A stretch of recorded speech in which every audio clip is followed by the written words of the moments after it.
Welcome to this session. Myself Anirban Sarkar, Assistant Professor JS College of Engineering, welcoming all of you to this session. So we are discussing about that materials engineering. So in last session we have discussed about the different classifications of the materials. So like in different classifications we have discussed, that is what are the different engineering materials and what are their developments throughout the years, and why to study the engineering materials, and what are the different classifications. So in classifications primarily we have discussed about metals, ceramics and polymers, composite materials, semiconductors, biomaterials. These are all we have discussed primarily, and we have now a brief idea. So in this case, that what are the metals, polymers, composite materials, biomaterials, etc. in a very short period. So these are all first of all the basics, and later we have also discussed what are the advanced material, what are the industry needs, what are the development needs, or what are the industrial revolution drive through, and what are the future materials will be, and what are the needs of these modern materials in the various sectors, such as engineering, to increase the engineering efficiency of the structural material, use of nuclear industry, use of aerospace industry, civil construction, etc. So far that we have discussed about that various materials. So first of all, in this session we will discuss about that atomic structure, different interatomic bonding, etc. So any materials, their fundamental structure is atoms. We know that since atoms are the basic structural unit of all engineering materials, whatever the materials may be, like it is metal, non-metal, biomaterial, semiconductor material, etc., modern material, future material, whatever the materials we have and what are the materials we are developing, its basic structural unit is, that is, if we discretize, that will be atom, and if atom we can discretize, then we will get primarily proton, neutron and electron. So this atom consists primarily of three basic subatomic particles, as we know, that is proton, neutrons and electrons. And we can see from this chart that what are the mass and charge of these elements, that is subatomic particles. So if we consider that proton, its mass is 1.673 into 10 to the power minus 24 grams, and charge plus 1.602 into 10 to the power minus 19 coulomb. Neutron, as we know, that is mass will be nearly same to the proton, and we can see that is 1.675 into 10 to the power 24 gram, and it is neutral charge, that is it has no charge. And electron, which is again very less masses compared to proton and neutron, that is 9.109 into 10 to the power minus 28 gram, and its charge is just opposite to proton, that is minus 1.602 into 10 to the power minus 19 coulomb. So this simply model of an atom, if we consider, which is very small nuclear of diameter, at the middle, it is 10 to the power minus 14 meter, is surrounded by relatively thin displaced electron cloud of varying density, so that the diameter in order to 10 to the power minus 10 meter. The electron charge cloud thus constitutes almost all the volume of the atom, but accounts only for very small part of its mass. The electron, particularly the outer one, determine most of the electrical, mechanical, chemical and thermal property of the atom, and thus basic knowledge of atomic structure is important to study the engineering materials.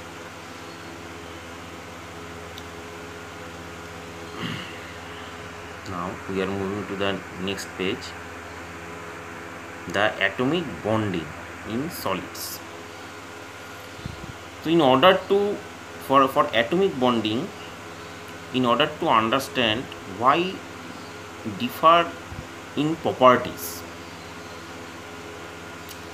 so we need to understand that why materials behave like they do and why they differ in properties. Because all the materials, if we see, it's made of proton, neutron and electron, then why there are so many different materials if the basic constituents of the material is same, that is constitutes of, that is basic subatomic particle, that is proton, neutron and electron. So why these material behave differently with each other and why they have all different properties? It is necessary that we should look at the atomic level. The study of primarily concentrates on the two issues: what made the atom to cluster together and how the atoms are arranged.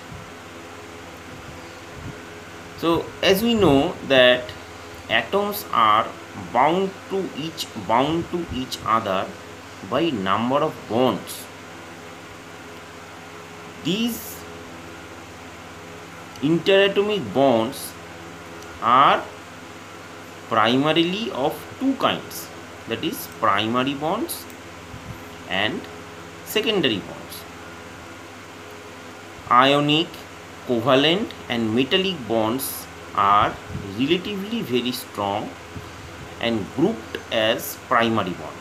So in primary bond, that is ionic bond, covalent bond, metallic bonds come, and these are all relatively very strong, whereas the van der Waals bond and hydrogen bonds are relatively weak and termed as secondary bonds. Metals and ceramics are entirely held together by primary bonds. As we know, we have discussed about the classifications of material, and to some extent we know what are the metals and ceramics properties. That a metallic property, as we know, that is pure metals are its various applications are there, that is especially in structural applications and etc. And their main characteristics are due to the valence electron that are detached from atom and spread in an electron sea that glues into the ions together, and atoms are together bonded by metallic bonds and weaker van der Waals forces. So these metals relatively have high density, high strength compared to the other materials. And while we are discussing the ceramics are also typically crystalline and partly amorphous material, and their intermittent bond that is very strong, Coulomb force is there in between. These are also very high strength under compression. The ceramics material are gives very high strength under compression, and it has low ductility, usually insulator to heat and electricity. So as we know, these are all the properties of metals and ceramics. So metals and ceramics are entirely held together by the primary bond, that is the ionic and covalent bond in ceramics and the metallic and covalent bonds in metals. Although much weaker than primary bonds, secondary bonds are still very important, and it provides the links between the polymers and molecules in polycrystalline material. So as we know that polycrystalline material in polymer, that is in the forms of thermosets, it consists of a network of covalent bonds. So polymers are typically electrical and thermal insulator, as we know. However, conducting polymers can be obtained by doping, and we can increase the electron flowability by the applications of doping, and it can obtain very conducting fillers, and they decompose at moderate temperature. As we know, polymers are decomposed or it melts in 100 to 400 degrees centigrade, and the lightweight. The primary things is that polymers are lightweight compared to the metals and ceramics, and the strength to weight ratio due to these characteristics, that is very low compared to the metals and ceramics. So there are many applications in industrial applications are there in case of polymers. Now we come to this our part, that is in atomic bonding.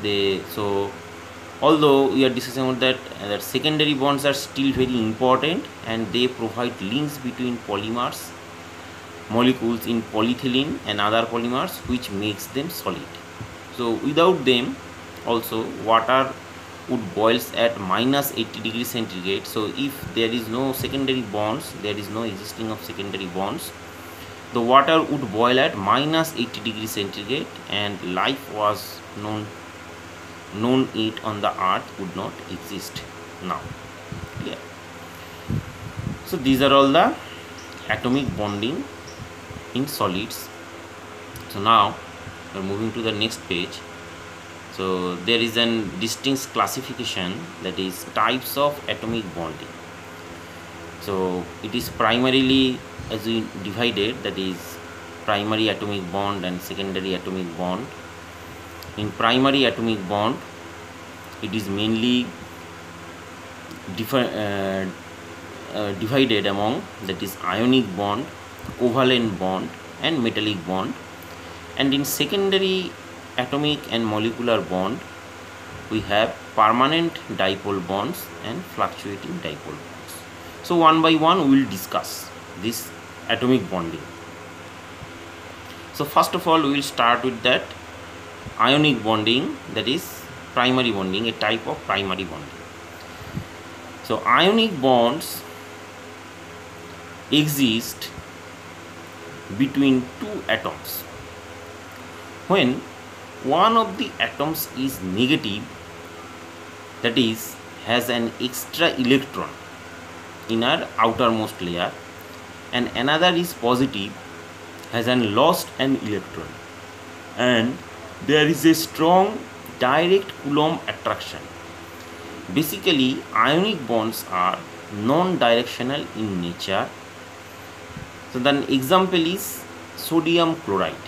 In these molecules, there are more electrons around the chlorine atom, forming the chlorine negative, and fewer electrons around the sodium atom, that is forming sodium positive. So ionic bonds are that the strongest bond in real solids. Ionic bonding is usually exist along with covalent bonds. So as we can see, this is an sodium chloride molecules. It consists of sodium and chlorine.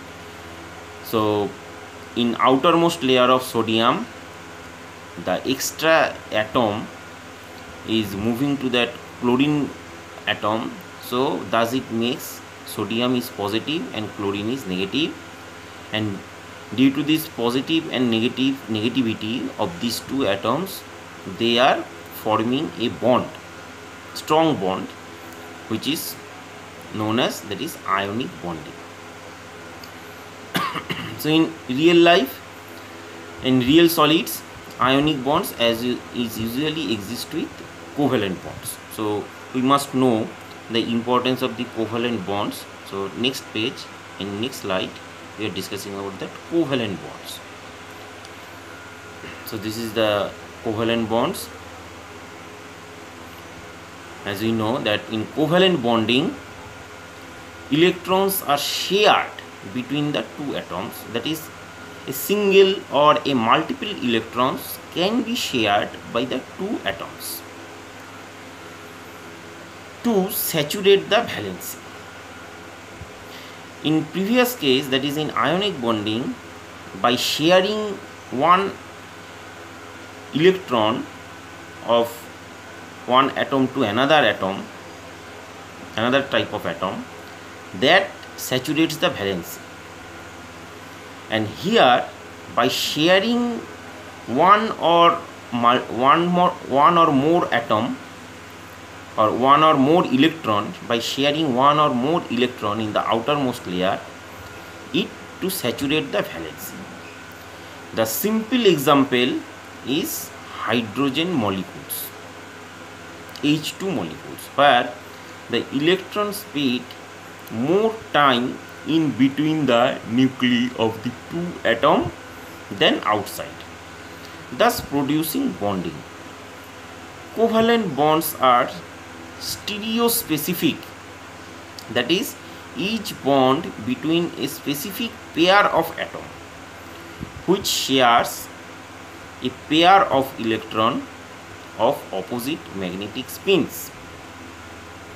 Typically, covalent bonds are very strong and directional in nature. The hardness of diamond is a result of fact that carbon atom is covalently bonded with 4 neighboring atoms, and each neighbor is bonded with an equal number of atoms to form a rigid 3-dimensional structure. So as we can see here, that is, in case of hydrogen molecules, 2 hydrogen atoms are there, and we know that hydrogen, in case of hydrogen, in outermost layer or outermost band, there are 1 electrons are there. So to saturate, we that required another electron. So when 2 hydrogen atoms are together, by sharing their one each atom at the outermost layer or outermost band, they saturate each other, that by the sharing method. So thus a strong hydrogen molecules is formed. Now the next is metallic bonding. So this name indicates, that is, it is seen in the metal. So metallic bonding, it is also a type of primary bonding which is characteristic by high thermal and electrical conductivity. Thus neither covalent nor ionic bondings are realized, because both types of bonding localized in valency electron and preclude conduction. So we can see that in case of a metal, lots of electrons are there at that outermost layer. So it will form an electron cloud surrounded there, and each and every metallic atom, they can share many electron to fulfill their valency,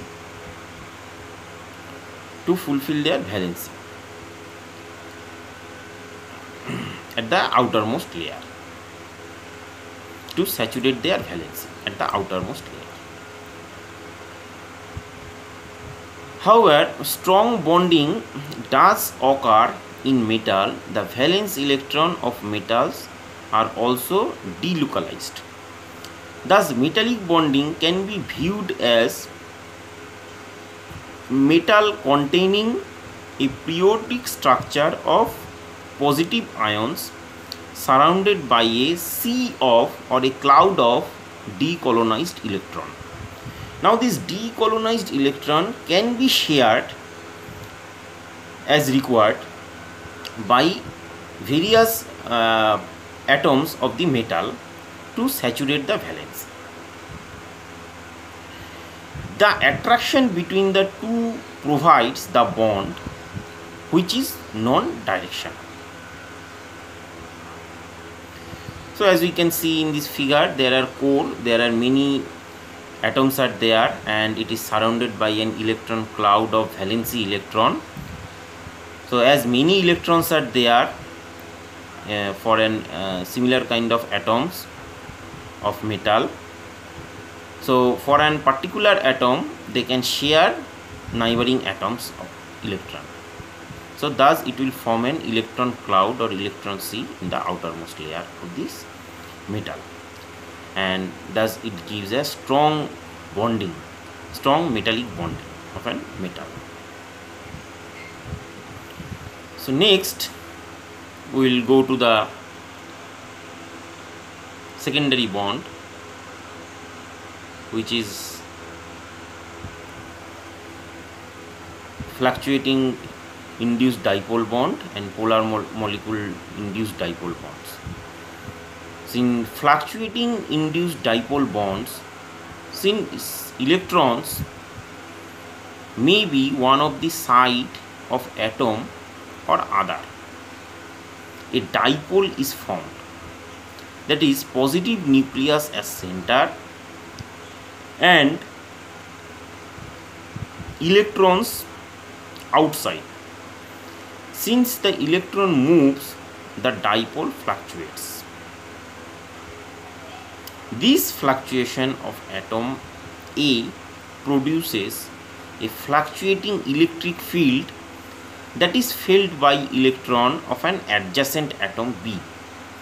Atom B then polarized so that its outer electrons are on side of the atom closest to positive side or opposite to the negative side to the dipole in A. As we can see this figure here, this is the permanent dipole bond.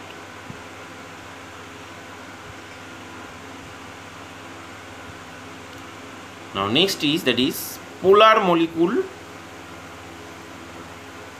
induced dipole bonds is another type of secondary bond exists with asymmetric molecules, also called polar molecules because of positively and negatively charged region. A permanent dipole moment arises from net positive and negative charges that are respectively associated with the hydrogen and chlorine ends of the HCl molecules, leading to bonding. The magnitude of this bond will be greater than for fluctuating induced dipole. These two kinds of bonds are also called van der Waals bond. Third type of secondary bond is the hydrogen bond. It is categorized separately because it produces the strong forces of attraction in this category. Next we are moving to the next slide, that is permanent dipole hydrogen bonding. This occurs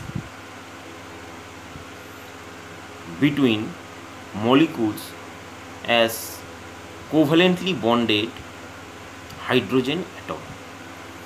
For example, CH, OH, FH shares single electron. It shares single electron with other atom, essentially resulting in positively charged proton that is not shielded any atom. This high positively charged end of the molecule is capable of strong attractive force with the negative end of an adjacent molecules. The properties of water are influenced significantly by the hydrogen bonds or bridge. The bridge are of sufficient strength as a consequence, water has the highest melting point of any molecules of its size. Likewise, its heats of vaporization is very high. So these are all about the different types of bonding in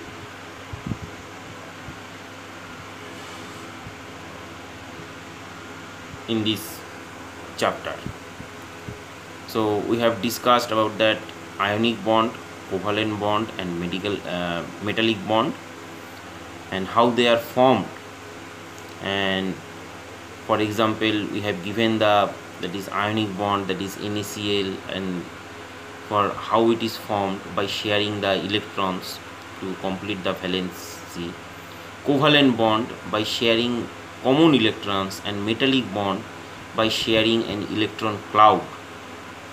And in permanent dipole bond and fluctuating dipole bond, as we have discussed in secondary or molecular bonding, that is also important, as we know, that we can see that the dipole moment that is formed, that is positive nucleus at center and electron outside, that is negative, and while that fluctuates, that makes positive sides and negative sides, so it attracts the another similar kind of molecule of dipole A. And polar molecule induced dipole bond, as we have discussed, that is an asymmetric molecules, and also called polar molecule because of positively or negatively charged regions are there. So a permanent dipole moment arises in these polar molecule induced dipole bonds. And for example, that is HCl molecules leading this bonding. And we know this as there is an permanent dipole moments are arise, so it is more stronger than the earlier one, that is fluctuating induced dipole bond. And for example, permanent dipole bond, that is for example hydrogen bonding or hydrogen bonding, it is sometimes it is called also hydrogen bonding. And in case of water, chlorine, fluoric acid, etc., we can see. So as we can see, there is a permanent dipole bonding, as we can see from this figure also, that shares single electron with their other atom, essentially resulting the positively charged proton, and that is not shielded any electrons. So these are all about that atomic structure of the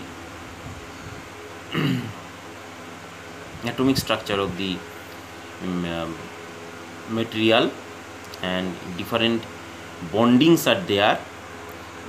So these bondings are varies from metal to metal, and different number of molecules also varied, so as to give the different properties of the material. So we will like to conclude this session. Next, in the next topic or next session, we will discuss about that